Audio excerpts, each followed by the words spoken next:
and welcome to IMEO's MENA Mix Regional Recap. I'm Owen Alterman, Senior Correspondent at the English channel of I-24 News here in Israel, and I'm joined by my co-host, Mohammed Daraghmeh, a Palestinian journalist in Ramallah. As always, we're here to walk you through the latest developments shaping life and news here in the Middle East and North Africa. Naturally, we'll start with what's been making headlines throughout the region and around the world, the Iran war, but we won't stop there. We'll also talk about the situation in the West Bank, the latest in the Gaza Strip, a bit about Israeli politics 6 months ahead of expected elections, and we'll talk about, as the two of us are journalists, about the challenges media organizations face in this crazy region. Mohammed, it's great to be on with you. Thank you. You are welcome.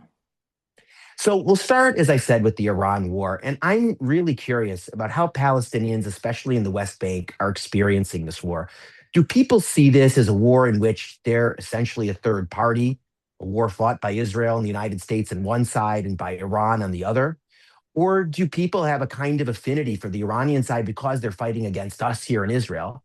And specifically, we had an episode where four Palestinian women were killed by an Iranian missile, and I'm wondering how that was experienced by people around you in the West Bank and what impact that had on how people see the war and if it hit home more. Thank you. Actually, the Palestinians looked at the American-Israeli war on Iran as part of the Israeli expansionist policy, hegemony policy. Palestinians have been experiencing Israel since the occupation 1967, seeing Israel expanding on their expenses in their territories, on the Lebanese, the Syrian, the West Bank, the Gaza, everywhere, and seeing Israel striking everywhere. So Palestinians in general have deep sympathy with any similar victims of them. When they see Israel striking Lebanon, Syria, Iran, any place, they feel sympathy with the target, basically because they have experienced the harsh occupation, the occupation that is based on displacement and replacement that restricts every single move of their life, economy, everything. So basically, in general, they have this sympathy with Iran as a similar victim to them because they have experienced the Israeli aggressions. This is one. The second, they were watching the consequences of the war and praying in their hearts that Israel is losing, basically, because if Israel wins this war, it means that the region will fall under the Israeli hegemony. It means that Israel will never, ever give the Palestinians their rights. On the contrary, it would be looking beyond the borders. So, but if Israel fails, it might, get modest a little bit and look into the wrongdoing they have done. At the same time, Palestinians suffered as a collateral damage to the rockets. 4 women were killed in Beit Awa, in a village southern Hebron, in a rocket or interception rocket. We don't know exactly. And many rockets and interceptors failed in West Bank, causing injuries, damages here and there. So, but people are not blaming Iran. Basically, they are blaming Israel because Israel is the one who initiated this war. And from my end, I would ask you, Owen, about we have been reading in the American media that Netanyahu managed to drag the Americans into this war, and the war has failed to achieve its major goals of regime change, etc. How the Israelis view this war? Are they blaming Netanyahu for it? Are they holding him accountable? Oh, a few things. There's so much to say, Mohammed. First of all, it's so interesting to hear you talk about how people see Israel as a potential regional hegemon. You're obviously not alone in saying this. We read this from around the Middle East and even beyond, that this is a potential outcome of the war and everything that's happened since October 7th. This isn't a country that feels like a hegemon. This is a country that feels very much on the defensive. and very much still on edge. The shadow of October 7th is cast long and far enough that even 2.5 years later and far beyond, that it'll still be a huge part of the country's consciousness. And the way people here have experienced this war and all of the post-October 7th wars is simply a way to prevent another massacre. And the efforts to, we'll talk about Gaza later on, but establish a buffer zone there and potentially in Lebanon. And we've already seen in Syria. There are people who think of the situation in the West Bank as a de facto buffer zone too. And I think there's a lot to that. People don't see that as here as hegemony. They see it as survival. And so it's so interesting to hear how different the perspective is beyond our borders. As for how people here see the war, people here see an ambiguous result. Meaning, if the commentary and the analysis in the United States and Europe and other parts of the world is that the war has been a failure and that the United States and Israel have essentially lost, and Iran has come out with the upper hand, that's not necessarily the way people here see it. On the one hand, people here do not see the war, it's safe to say, as a complete victory. If you use that Hebrew word, nitzachon muchlat, always promised and touted at the beginning of these campaigns, that is not in hand. And I think that's clear to everyone. But neither is it, to use the Hebrew word, not as much in currency, I have said muchlat or tvusa muchletet. It's not a complete defeat either. People here, I think, in the main, at the fat part of the bell curve, if you will, in terms of how people see the war, see a war that set back Iran militarily, hurt its standing, cornered it economically, at least in the short term, and has made some gains, and maybe de facto is seen as another example of Israel's mow the lawn strategy that we've seen as part of Israel's doctrine both before and in practice after October 7th. So on the one hand, the regime hasn't fallen. The conditions to have the regime fall promised in the first day of the war, those haven't materialized. I think that's true by consensus. But neither is this a complete defeat. And that's not the way that it's seen in the main. It's enough of an ambiguous result so that politically, and we'll talk about Israel's election campaign later, this is a result that Netanyahu can sell to his base, sell to his supporters, and the supporters will see Israel or be convinced of seeing Israel coming out with the upper hand, or the opposition won't. And it can be argued by both sides credibly. As for the United States, the trajectory of American public opinion is something that gets attention here. It's not in the day-to-day headlines because it's not an immediate problem, but there's definitely a recognition here that it's a long-term, not just challenge, but problem. So even if it's hard to, we both work in journalism, get this into the headlines and into the front part of a television broadcast, it's there lurking in the background, and it'll be revisited. And I think everyone here understands that, even if, as often here, there are more pressing concerns in the day to day as we navigate through this war and others. Moving from Iran to the region here, we Palestinians in West Bank are suffering a new phenomena in the last 3 years. 3 or 4 years since this government was established, the settler violence or settler terrorism. Now, even some Israeli leaders like Yair Golan, Yair Lapid are portraying it as settler terrorism. The settlers attacking West Bankers, stealing their sheep, their properties, burning their properties, cutting roads, cutting trees, and killing people. According to the Israeli Human Rights Center, B'Tselem, 35 people have been killed in West Bank since the war by settlers. And we don't see any accountability in the Israeli side. We see that, on the contrary, the Israeli government is using those militias to carry out the attacks, basically for political reasons. They want to drive the Palestinians outside the country. It's clear, and it is part of a set of Israeli policies that preventing the workers from coming to Israel, withholding the tax revenues for a year, leaving the Palestinian Authority almost in Tatar. And we don't see that reflection in the Israeli media about those settler attacks and settler terrorism. How you view as a journalist? Do you report that? And what about your media outlet, your colleagues? It's definitely reported. I can understand the frustration on the Palestinian side with this. First of all, it's safe to say that the Israeli public doesn't support what's going on. This is not the mainstream of Israeli society. It's not something that the mainstream supports.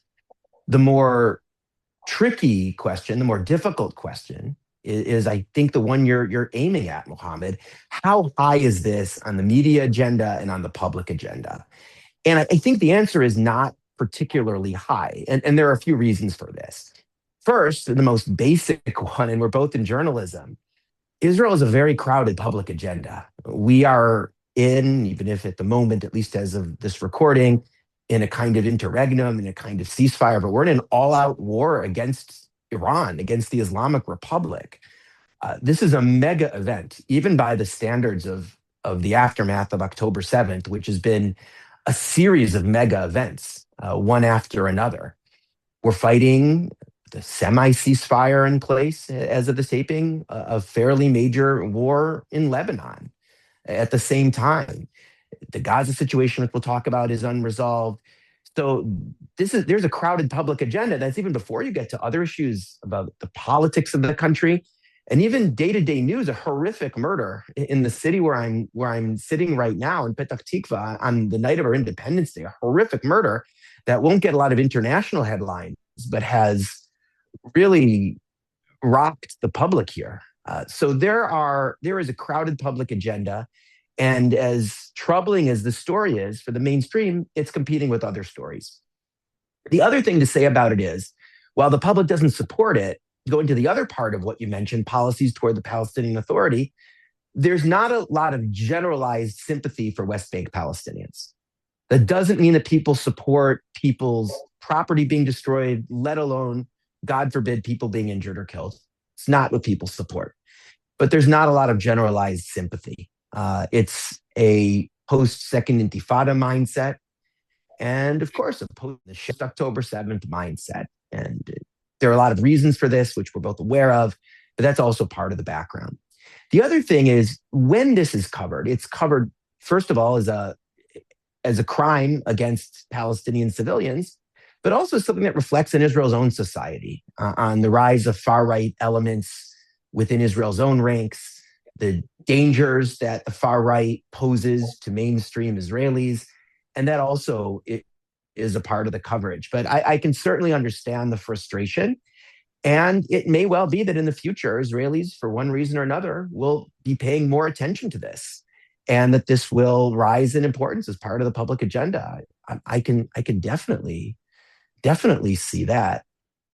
In terms of the West Bank, I guess one thing I would also want to ask you, Mohammed, is what do people want to see? What do West Bank Palestinians want to see over the next 6 months to a year? Obviously, everyone, I would presume, wants to see Israel leave, Israeli settlers leave, Israeli soldiers leave. But on the working assumption that that's not going to happen, certainly not in a shorter, medium-term time frame, what's on people's minds as a shorter-term goal, as a medium-term goal, for your own politics and your relations with Israel, or for that matter, with the region, with the outside world? You know, priorities in the Palestinian territory is always changing. At certain point, they want to get rid of the occupation, the settler, etc. But that's not affordable. Then you look at the around yourself, and you find the economy. The economy is in tatter. The economy almost collapsed. The PA is collapsing.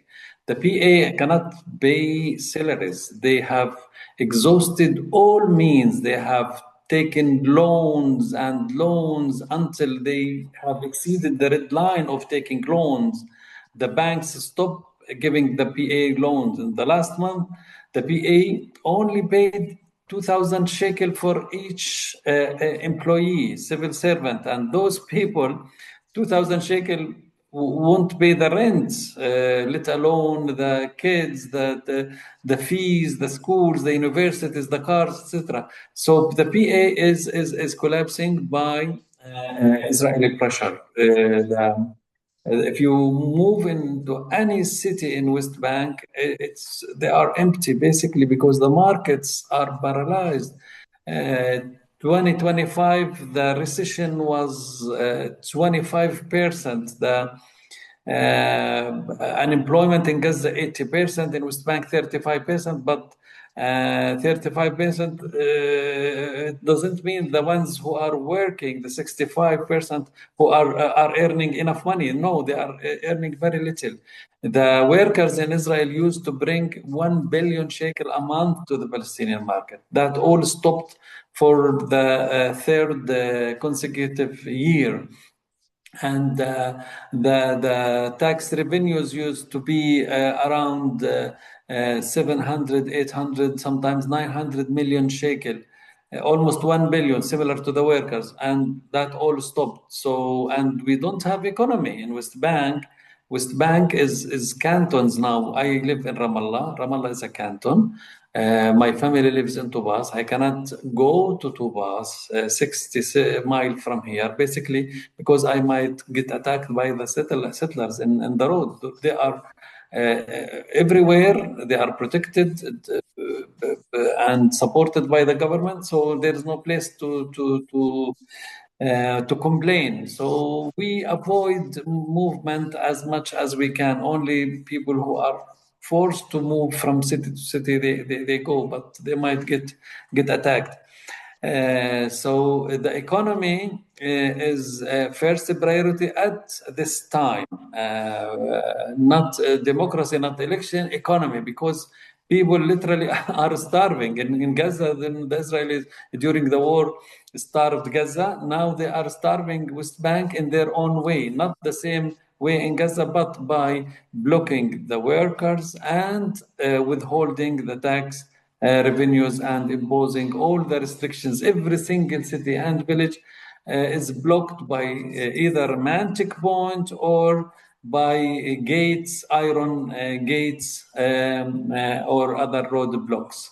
So movement in West Bank is terrible. Free movement and the free crossing. You know, the crossing with Jordan is very limited. It works a couple of hours a day, and almost mostly or overcrowded. So these are the life conditions need to be improved. This is the first priority, but the national priority always is to be a free country, free from settlements, settlers, and free from foreign occupation. You know, it's so interesting, Mohammed. I mean, two things to say about the West Bank before we maybe move on to the situation in the Gaza Strip. First of all, it's really interesting to hear what you're talking about, the focus on the economy, because that is one place where potentially Israel and the Palestinians could work together. Israel has no interest in seeing an economic collapse in the West Bank. There's no rational interest in seeing that. Now, what exactly can the solution be? Could Palestinian workers come back legally en masse to work in Israel? It's a very, very difficult question for Israeli society after October 7th. But maybe there are other things that can be done. And maybe this is actually a place where a foreign mediator could actually help make progress. I mean, there have been people making fun of the idea of economic peace for decades, and no one would want to overstate how far this could go in providing some kind of ultimate solution for the Israeli-Palestinian conflict. But if there's some more modest goal of improving the situation in the West Bank for its own sake, maybe there's work that can be done, including you mentioned the border crossing to Jordan. Maybe there is something that can be done. It's an issue of expertise that I would be interested in learning more about. The other thing that's important to mention and emphasize about the settlers, we use the term settler violence. It's especially used abroad, but also used in Israeli media as well. As you know, there are all sorts of shades of settlers. There are hundreds of thousands of settlers living in the West Bank. As you know, the vast majority are not classed as ideological settlers. Many of them are Haredim or ultra-Orthodox anti-Zionists. Some are there for economic reasons and don't even consider themselves part of the right, let alone the far right. So we're talking about a very, very, very small number of people who are committing these crimes. a somewhat larger number of fellow travelers in different concentric circles, but still the phrase settler violence, strictly speaking, is accurate. The people committing these crimes are settlers, but in another sense is doing at least some injustice to a much larger number of people. And it's important to say that because also in terms of understanding the phenomenon of Israeli settlements in the West Bank, it's important to understand those nuances and those differences, even if it escapes notice on a day-to-day basis. Should we move on to Gaza? Yes. So, Mohammed, moving on to Gaza, before we get to the politics and the latest in negotiations, just as a journalist covering Palestinians, how are ordinary Gazans experiencing their lives in this period where, on the one hand, there's no intense active fighting the way there had been for 2 years, but on the other hand, there's no real reconstruction? How are people managing the situation, and is it getting any better for them, at least in the absence of intense fighting? Yes. Before moving to Gaza, just one note concerning the settler violence or settler terrorism.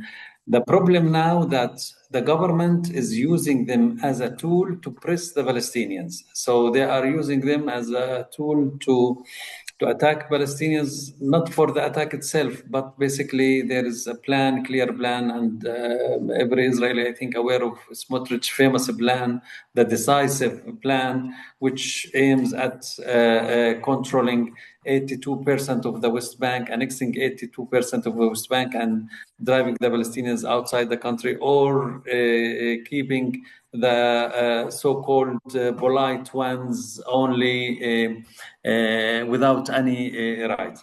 Concerning Gaza, right, I just want to say one thing about that, Mohammed.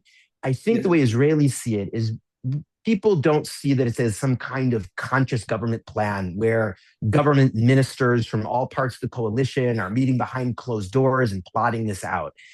It may be that far-right elements are doing that. It stands to reason that they are, and I agree with you about that. But as for the wider government and wider parts of the public, that's not the perception. The perception here is that it is government neglect. It's a lack of a government priority, which creates a vacuum for exactly those elements to step in and commit these crimes. And as you mentioned, not have the accountability that I think the mainstream public here, all things being equal, would want.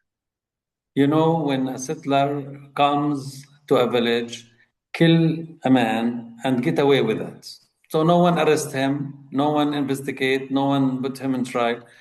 It's clear that the government, or at least the Smotrich and Ben Gvir are part of that, in addition to other settler societies, of course, but they get the protection from, and Smotrich is not a small figure in the government. He is the Minister of Finance and second minister in the military, in the defense.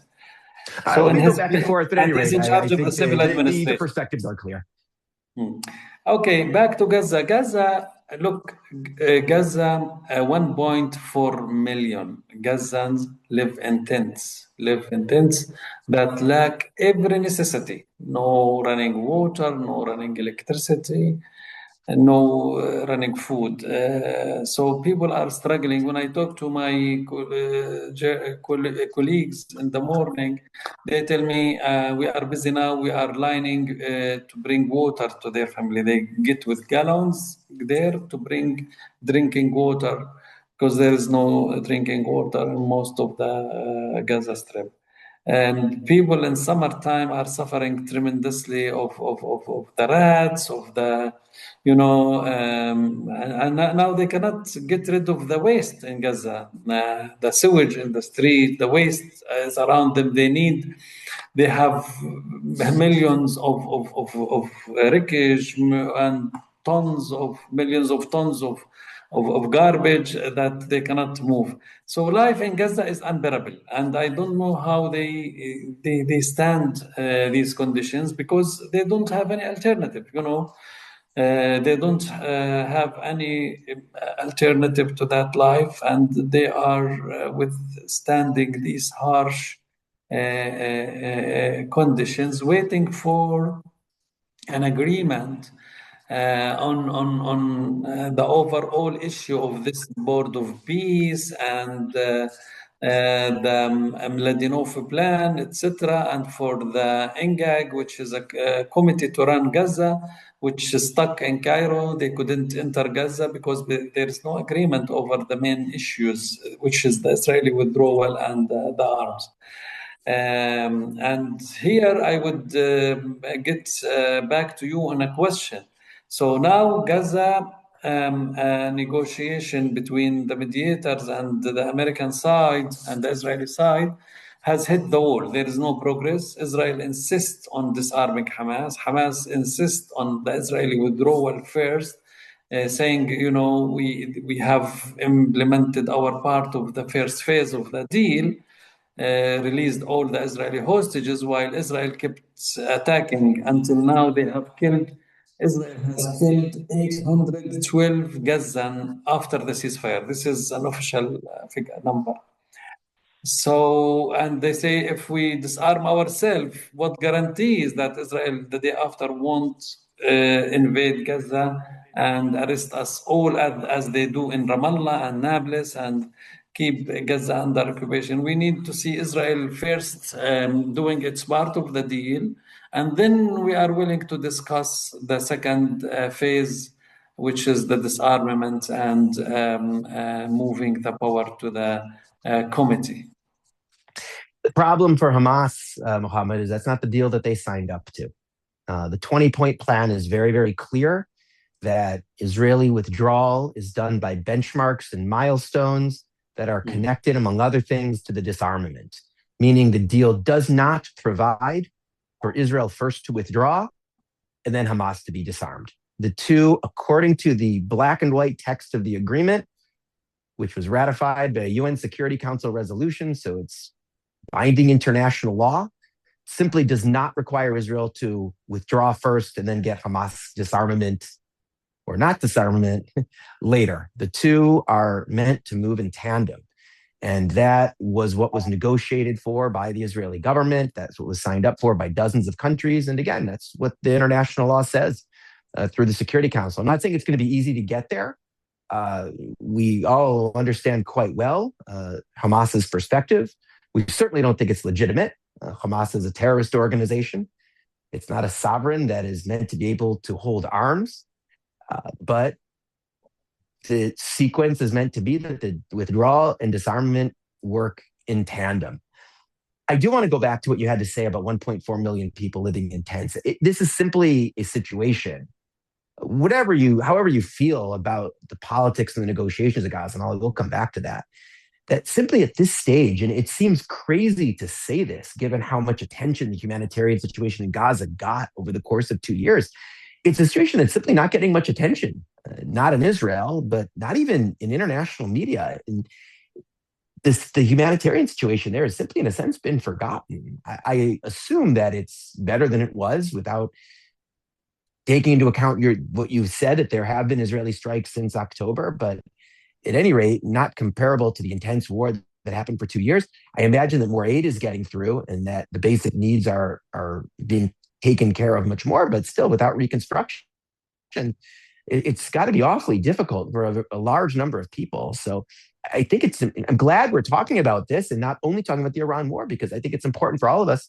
to keep those people in mind, again, whatever our perspective. But going back to the negotiations, look, from Israel's perspective, Hamas's disarmament is simply an absolute condition for the withdrawal of Israeli soldiers. There is no government and zero public support here for anything else.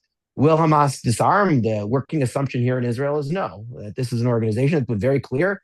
It exists to hold arms. If it gives up its arms, it's no longer an organization. And what that means from Israel's perspective is that Israel's soldiers will stay.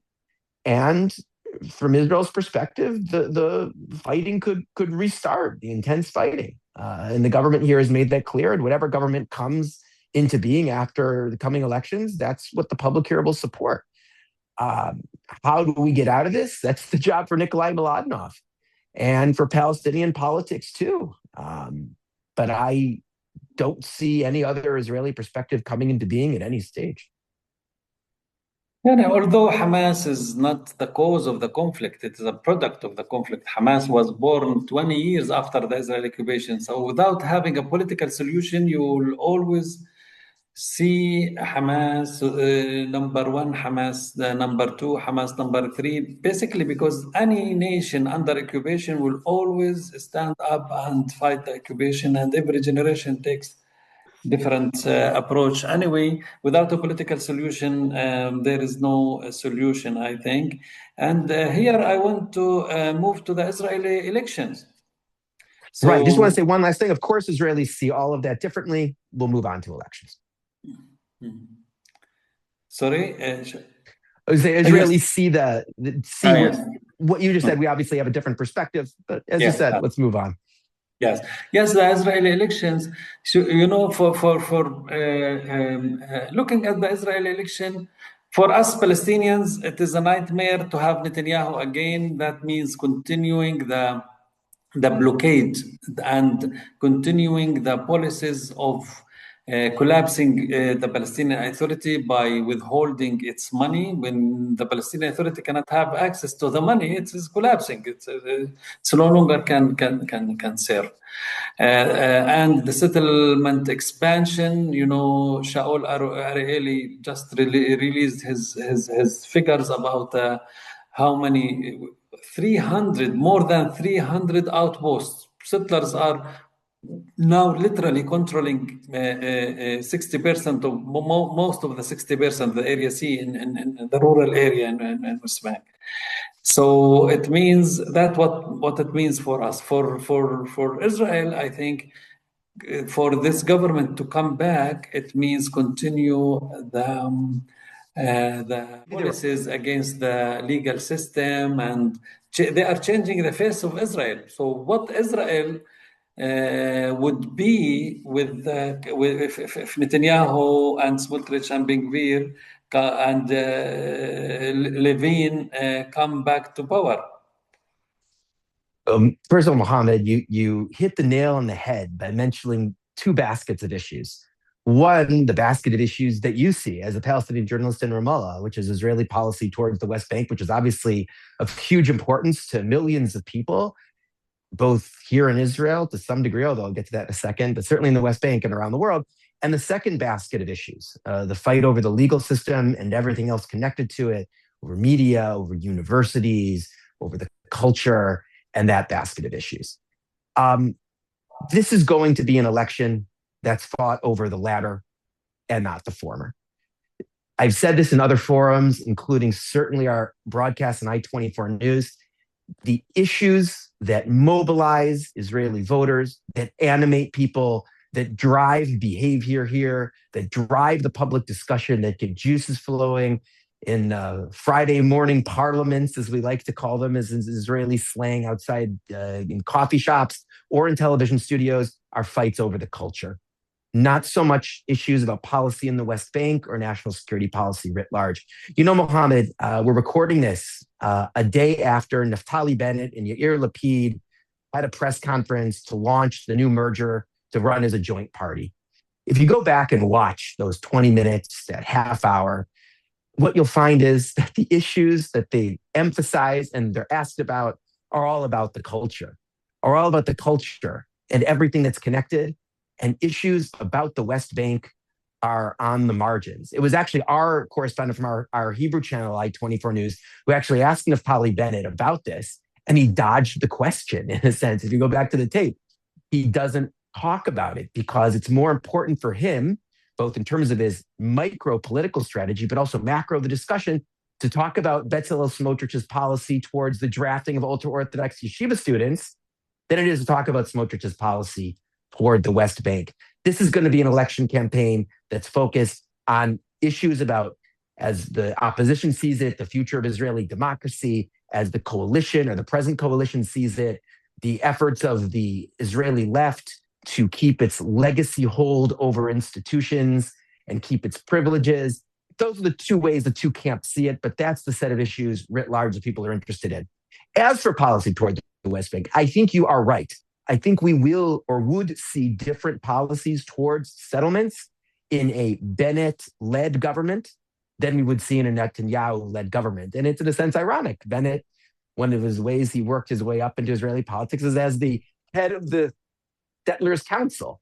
But yes, I think you're right. I think the influence of particularly Betzalel Smotrich's party, but also elements in the Likud over these policies have had a major impact on government policies towards settlements and budgets being released towards the settlements and the settlement movement. And I think a lot of that won't happen in a Bennett Lapid government. I think the changes will be quiet. They won't be loud. I don't know that we'll see a big difference in the public-facing statements, but we will see a difference, or would see a difference, I should say, in the policies.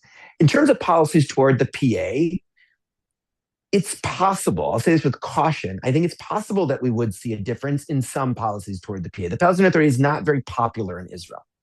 It's not popular in the right. It's not popular in the center. It's not popular in certain parts of the left. For that matter, it's not popular in the West Bank.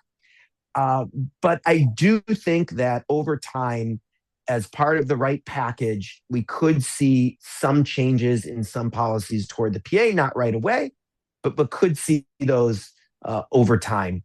But coming back to where we started, the Israeli policies toward the Israeli-Palestinian conflict are extremely important to the far right in Israel. They're extremely important to the far left, and we could say even more broadly, the ideological left here in Israel. To the Israeli center, people's passions are directed towards other issues. And it's incredibly ironic. We've gone through 2.5 years of a post-October 7th Israel. We're coming after, or in the middle of an all-out war with Iran. And still, the public's passions are where they were on October 6th. The issues about the future of Israeli society, with one change, the rise in prominence of this issue of drafting or not drafting ultra-Orthodox yeshiva students, which is also going to be part of the election campaign. But that's how I see it. I can imagine it must be frustrating to Palestinians, or is it maybe encouraging to Palestinians that your issues are less of a priority to Israeli voters? Yeah. My final question to you about the Israeli media. It is not only a question, but also a statement. I follow the Israeli media closely, and I see journalists who are not doing their job by covering objectively, aside from art or some buckets of, but mostly, and sometimes I see Israeli journalists inciting against the Palestinians. I've seen a video of a journalist, he himself was serving in the military, and he was bragging that he detonated Palestinian homes in Gaza. So the Israeli media, when it covers the Israeli issues, they are objective, but when they cover the Palestinian issues, they take the side of the military, they rally around the flag against the Palestinian people. How you explain that? Well, a few things. First of all, this is a democratic country with a freewheeling media culture, or traditionally freewheeling media culture, and I think still there are going to be lots of voices. And it's natural in a country like this one where there's passions around the issues and lots of different opinions, that there are going to be people saying extreme things and holding extreme opinions and getting airtime for those opinions. So that stands to reason.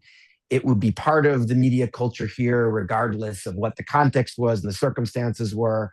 And it's always been part of the culture here, for better or worse. I'm a civil libertarian, so I think having a freewheeling and broad discussion is great, even if there are opinions that I don't agree with or even condemn.